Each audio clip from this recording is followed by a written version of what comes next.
ஆண்டவர் இயேசு கிறிஸ்துனுடைய நாமத்தினாலே இந்த சத்தியத்தில் விழிப்போம் என்ற இந்த காணொளி மூலியமாய் மீண்டும் உங்களை சந்திக்க ஆண்டவர் கிருபை செய்திருக்கிறார். கர்த்தர் உங்களை ஆசீர்வதிப்பாராக.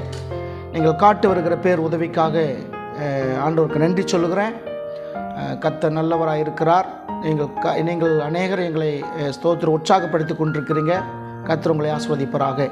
இந்த நாளில் நாம் ஸ்தோத்திரம் தெரிந்து கொள்ளப்பட்ட ஒரு வேத பகுதி என்னவென்றால், எல்லாத்துக்கும் ஸ்தோத்திரம் தெரிஞ்ச ஒரு பகுதியாக இருந்தாலும் அதிலிருந்து சில காரியங்களை பேசலாம் என்று நான் விரும்புகிறேன். ஸ்தோத்திரம் நீதிமொழிகள் புஸ்தகம், நீதிமொழிகள் 23ஆம் அதிகாரம் 22ஆம் வசனத்தில் 23, 22 ஆகிய இந்த வசனத்தை நான் வாசிக்கிறேன். உன் பெற்ற தகப்பனுக்கு செவிக்கொடு, உன் தாய் வயது சென்றவளாகும்போது அவளை அசட்டை பண்ணாதே. இதுதான் இங்கே எழுதப்பட்டிருக்கிற ஒரு காரியம். உன் தகப்பனை, உன் பெற்ற தகப்பனுக்கு செவிக்கொடு. இப்போ அப்படி பெற்றோருக்கு செவி கொடுக்கும்போது என்ன நடக்கும் என்று வேறு சொல்லிருக்கு. அவங்களுடைய ஆயுசு நாட்களை கர்த்தர் கூட்டி கொடுக்கிறார். அப்போ பெற்றோருக்கு நிச்சயமாக கீழ்ப்படியணும், தகப்பனுடைய வார்த்தையை கேட்கணும். அது கீழே தாயின் குறிச்சொல்லுக்கு, உன் தாய் வயது சென்றவளாக இருக்கும்போது அவளை அசட்டை பண்ணாதே என்று ஒரு பகுதி இருக்குன்னு நம்ம பார்க்குறோம். இங்கே நிறையா கிறிஸ்தவத்துடைய குடும்பங்களில் ஒரு குறிப்பிட்ட வயசு தாயாருக்கு வந்துருச்சுன்னா அவங்க சொல்ல மதிக்கிறது கிடையாது. அவங்களை அசட்டை பண்ணுவது.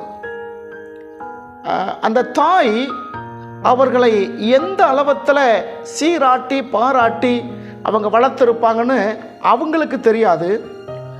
அவர்கள் ஒரு பிள்ளைக்கு தாயாகவோ தகப்பனாகவோ ஆகும்போது தான் தாயுடைய அருமை என்னவென்று அவங்களுக்கு தெரியும்.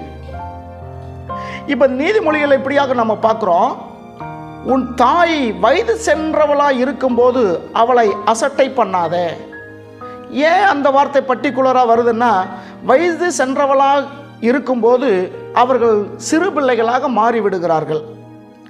அந்த தாய்க்கு ஒரு ஏக்கம் இருந்து கொண்டே இருக்கும். பிள்ளைகள் நம்மிடத்தில் அதிகமாய் பேச வேண்டும், பிள்ளைகள் ஏதாவது காரியத்தை செய்யும்போது நம்மிடத்தில் சொல்ல வேண்டும்.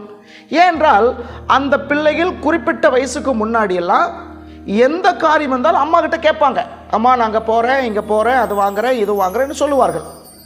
ஆனால் குறிப்பிட்ட வயதுக்கு வந்த பிறகு, அவங்க திருமணமான பிறகு அம்மாவை அசட்டை பண்ணுகிறத நம்ம நிறைய குடும்பங்களை பார்க்குறோம். ஒருவேளை நீங்கள் இப்போ நினைக்கலாம், புதிய ஏற்பாட்டில் ஆண்டவர் சொல்கிறாரு, புருஷனானவன் தகப்பனின் தாயை விட்டு பிரிந்து தன் மனைவியோடு இசைந்திருப்பார்கள், அவர்கள் இருவரும் ஒரே மாம்சமாக இருப்பார்கள்னு சொல்லியிருக்கு. அது தெரியும். ஆனால் இப்போ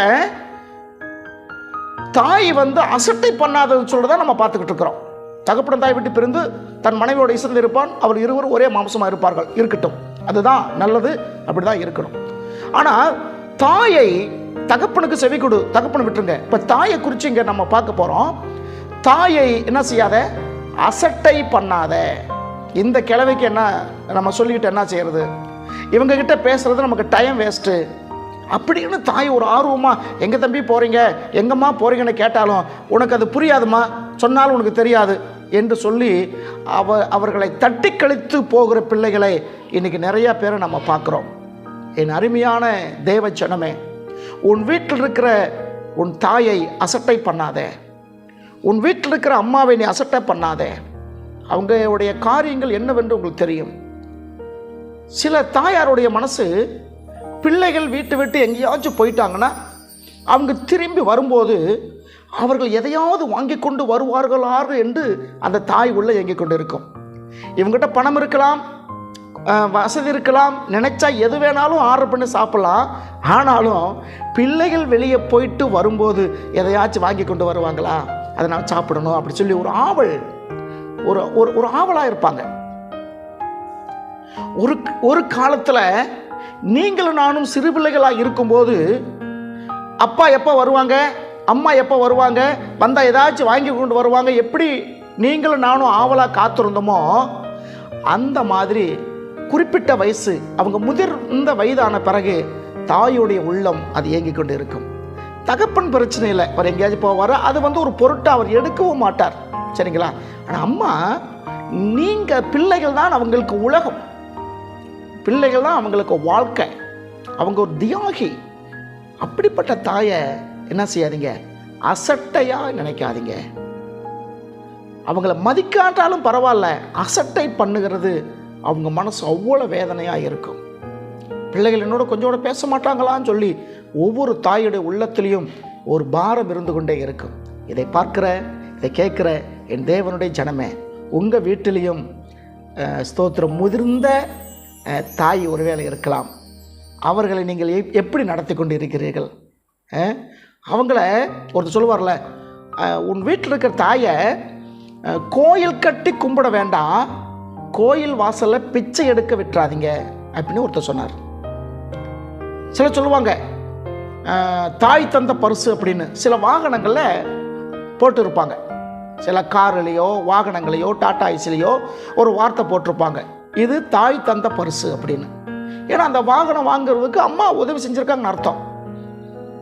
ஆனால் தாய் தந்த பரிசு இல்லை, தாயே உனக்கு கிடைச்ச பரிசு.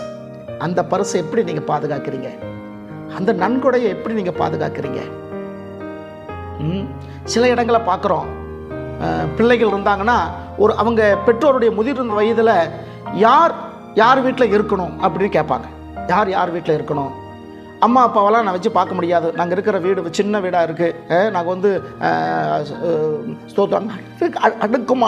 அடுக்குமாடி கட்டடத்தில் இருக்கிறோம், இத்தனை பேர் இருந்தால் வாடகை கொடுக்க மாட்டான், அதனால் 2 பேரை என்னால் வச்சு பார்க்க முடியாது, ஒருத்தர் மட்டும் கூப்பிட்டு போகிறேன். அந்த ஒருத்தர் யாருன்னு கேட்கும்போது அம்மாவை கூப்பிட்டு போகிறேன். ஏன் அம்மாவை கூப்பிட்டு போகிறேன்னு சொல்லி கேட்குறான்னா, அவன் பிள்ளைகளுக்கு அவங்க வேலை செய்யணும், அவங்க மனைவிக்கு முடிஞ்ச அளவில் சமையல் வேலை செய்யணும். அவங்க வேலைக்கு போயிட்டாங்கன்னா வீட்டில் அவங்களுக்கு வீட்டை காவல்காரங்களாக இருக்கணும். அப்பா கூட்டு போயிட்டா அவர் அப்படியே ஒரு கெத்தில் வாழ்ந்தவராக இருந்ததுனால அவர் இருக்கிற இடத்துல அது கொண்டு வாங்க இது கொண்டு வாங்க அப்படி சொல்லி சில காரியங்கள் பண்ணுவார். அதனால அப்பா அங்கே சரிப்பட்டு வரமாட்டார், அம்மா கூட்டுக்கிட்டு போவோம் சொல்லி பஞ்சாயத்தில் பேசுகிற பிள்ளைகளும் நான் பார்த்துருக்கிறேன். சில இடத்துல அப்பா வரட்டும், ஏன்னா அவர்கிட்ட வருமானம் இருக்கும், வருமானம் இருக்கும்போது அப்பா என்கிட்ட வரட்டும் அப்படின்னு பிள்ளைகள் பஞ்சாயத்தில் சொல்லுகிற பிள்ளைகள் எனக்கு தெரியும்.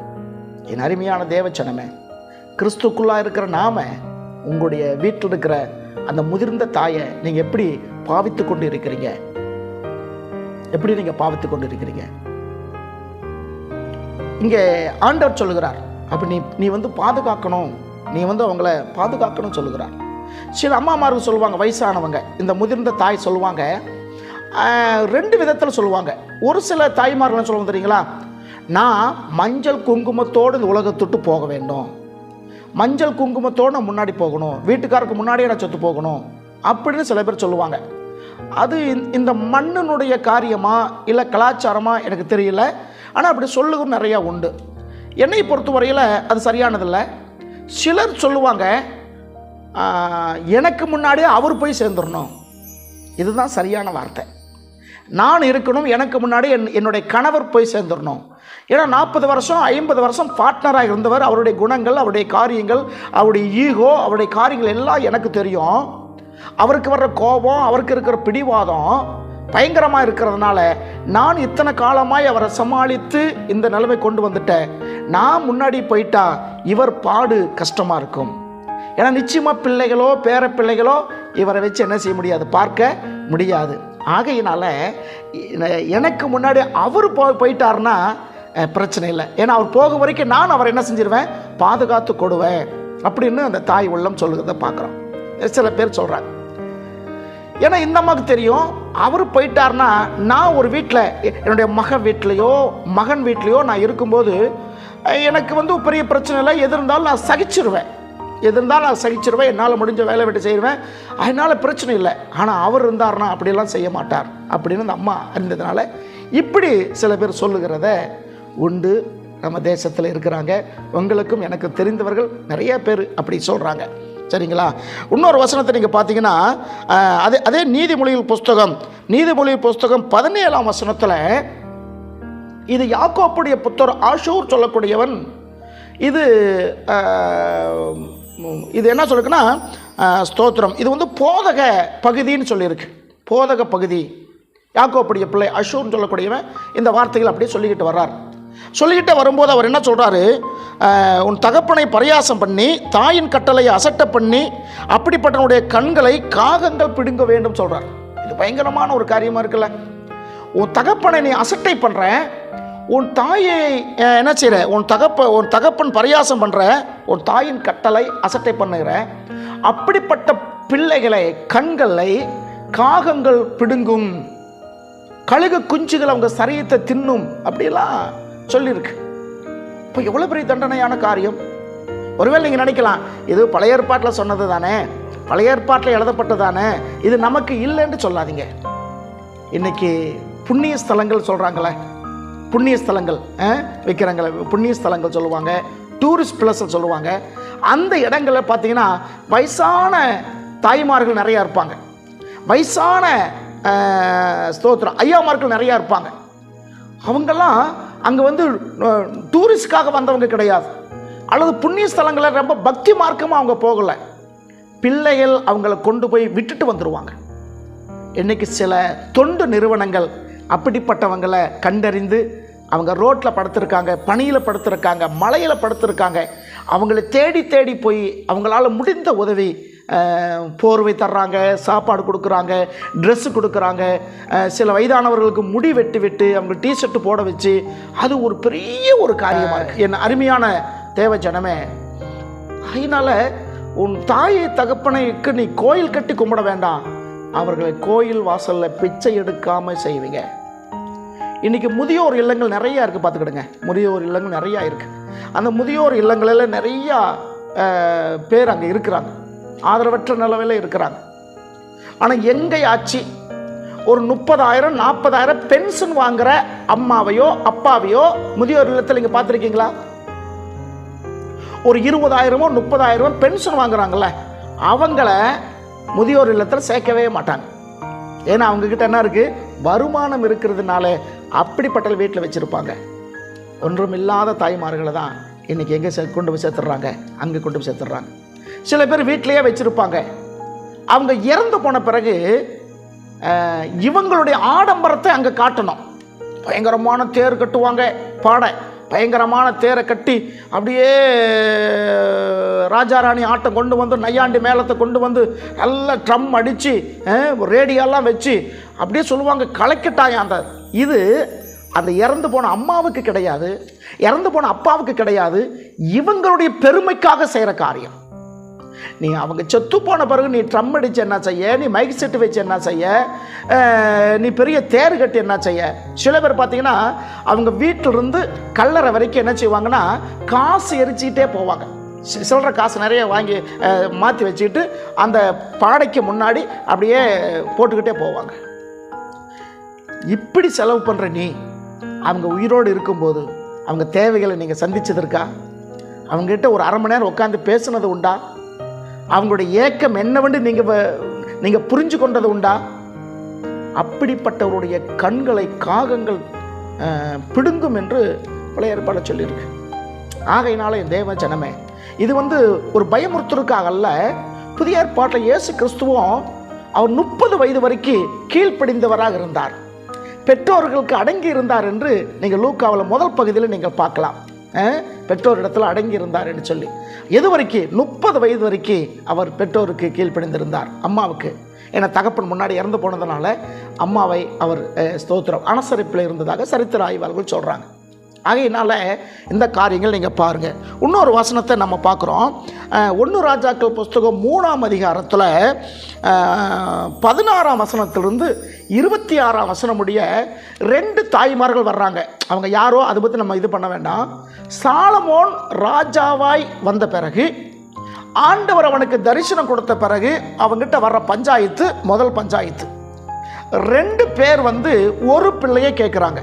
இந்த பிள்ளை ஏன் பிள்ளை, ஏன் பிள்ளை, அதெல்லாம் நீங்கள் படித்து பார்த்துக்கிடுங்க, தெரியும்.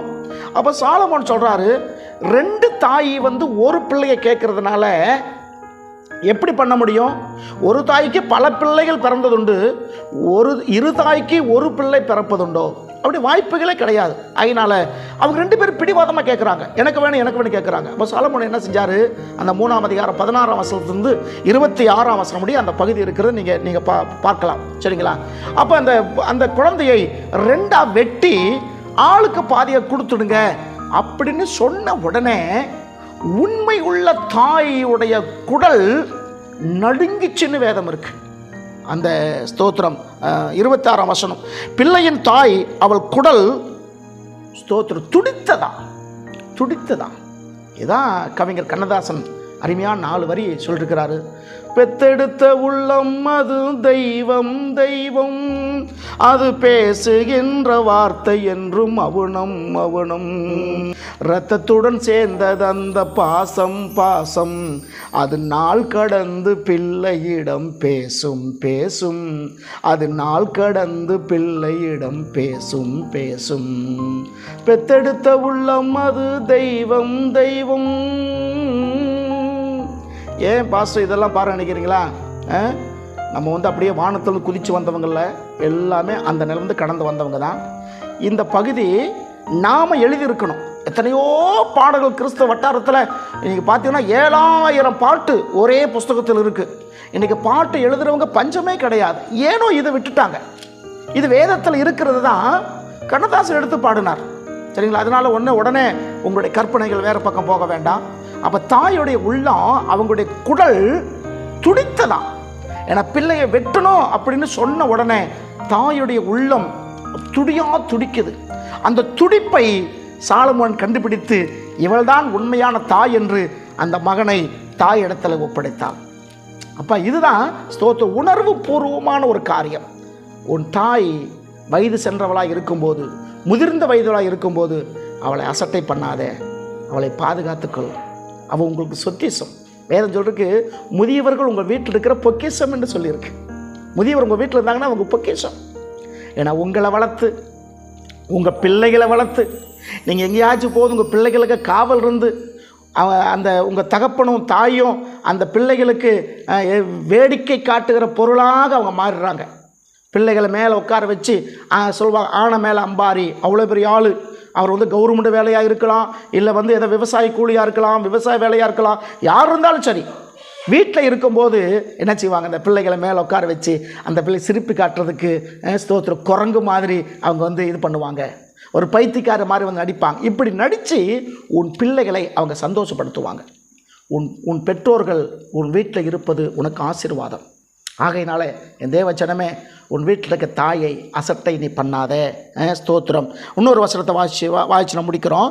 ஸ்தோத்திரம். கொலாசியர் புஸ்தகம் 3ஆம் அதிகாரம் 20ஆம் வசனத்தில் பவுல் அடியார் கொலாசிய சபைக்கு இப்படியாக சொல்லுகிறாரு, பிள்ளைகளை உங்கள் பெற்றோருக்கு எல்லா காரியத்திலும் கீழ்ப்படிங்க, இது கர்த்தருக்கு பிரியம் என்று சொல்லுகிறார். ஆமாம், உங்களுக்கு ஒருவேளை பிரியம் இல்லையா? பெற்றோருக்கு கீழ்ப்படிது உங்களுக்கு பிரியம் இல்லையா? இங்கே பவுல் சொல்கிறாரு, உன் பெற்றோருக்கு கீழ்ப்படிவது ஆண்டவருக்கு பிரியம். அப்போ நீ ஆண்டவரை பிரியப்படுத்த வேண்டும் என்றால் உன் பெற்றோருக்கு நீ கீழ்ப்படி. உன் பெற்றோரை அசட்டை பண்ணாத. விசேஷமாக உன்னை தாய் தன் இரத்தத்தை பாலாக கொடுத்த அந்த தாயை உன் பேச்சிலேயோ உன் நடத்தையிலையோ உன் பொருளாதாரத்திலேயோ எந்த சூழ்நிலையிலும் அவங்கள அசட்டை பண்ண வேண்டாம். அப்படி அசட்டை பண்ணாமல் இருந்தீங்கன்னா கர்த்தருக்கு அது பிரியம். கர்த்தர் யார் மேல் பிரியமாக இருக்கிறாரோ அவர்களை அதிகமாக ஆசீர்வதிக்கிறார். நிச்சயமாக இந்த வார்த்தை உங்களுக்கு ஆசீர்வாதமாக இருக்குன்னு நான் ஸ்தோத்திரம் விசுவாசிக்கிறேன். இதில் குறை நிறை இருந்தால் எங்களுக்கு நீங்கள் ஸ்தோத்திர கமெண்ட் பாக்ஸில் நீங்கள் சொல்லலாம். நிச்சயமாக இது உங்களுக்கு ஆசீர்வாதமாக இருக்கும். தொடர்ந்து உங்களுக்காக ஜெபிக்கிறோம். எங்களுடைய ஊழியர்களுக்காக ஜெபித்துக் கொள்ளுங்கள்.